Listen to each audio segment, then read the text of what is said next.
Okay. Of the loan. Right? It allows that negotiation dynamic to occur and bring finality, closure, and resolution to that loan obligation for that homeowner. And it's a better dynamic, it's a better situation than having to deal with a collection agency, or worse yet, having that client sued and now you're in court having to defend upon it and trying to negotiate a settlement.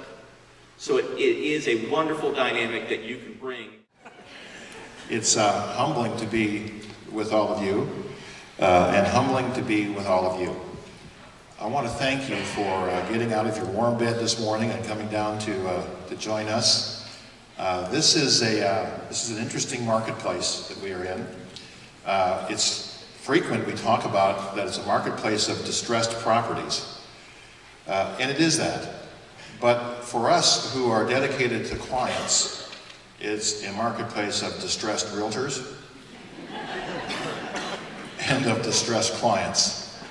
And if you believe, as we all do, that our future, our present and our future, the developments of our business, has to do with providing great and ethical service to the consumer, then you are in the right place. Another perspective.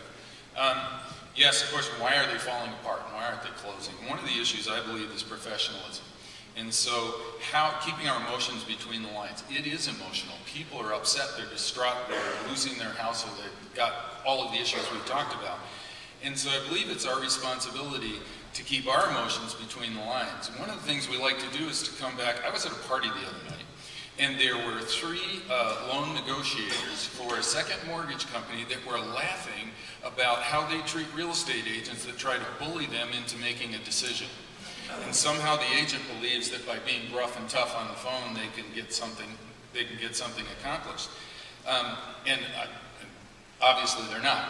The other side of the coin, I think, is that we like to go and share the drama with the seller, or we like to share the drama with the buyer, letting them know what a hero we are because of all of the frustration that we have to deal with over here, which just elevates their level of frustration.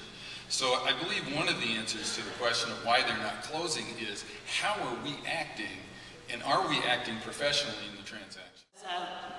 The summit that I attended recently in regards to financial fraud, they said that the fraudulent schemes are changing so rapidly that they can't keep up, that every time they identify a scheme, the schemers find a way around it. So I think the best thing that I can say is you have to go with your gut. If it doesn't. You know, there are a lot of your members, volunteer members at AAR that are involved in trying to help with this, but this is pretty much a national level issue. And we were back in Washington just this last week lobbying our legislators to help us with this problem. And we do stay on it as best we can, but understand that there's only a limited amount that we as Arizona volunteers have for influence over that national policy. It was incredible because we were talking about, and you know, I mean, I made mention of the fact of to his staffers as well as to the representative, and the question was, so what are your, as a congressman, what are your expectations of HAFA, and how well do you think HAFA is working in the fields, and what do you think is taking place on that regard? And you know, we kind of had laws were passed in November, so you know, and banks had, or servicers had 5 months to plan for it. So yeah, it's got to be rolling out. We got to be, you know, making good progress. And so we shared with him that perhaps his definition of good was a little too high. And you know, but it was a good opportunity to share with his office that there's significant work to be primarily, and that's what I do a lot of. And really, I liken it to a loan inspection.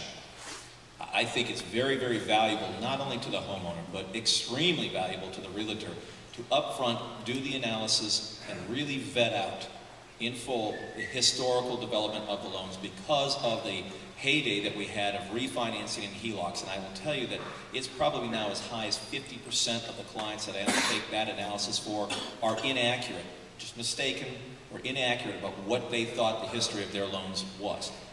If you can ascertain those points of light early on and understand where the liability might be from a deficiency standpoint, identify the lenders, identify the probability of mortgage insurance right at the very outset, you now understand what hurdles you're going to have to overcome in that negotiation process, and better yet, in order to keep that client from becoming too emotional, you can set those expectations right up front far more realistically. If there's a likelihood of mortgage insurance, and there's going to be a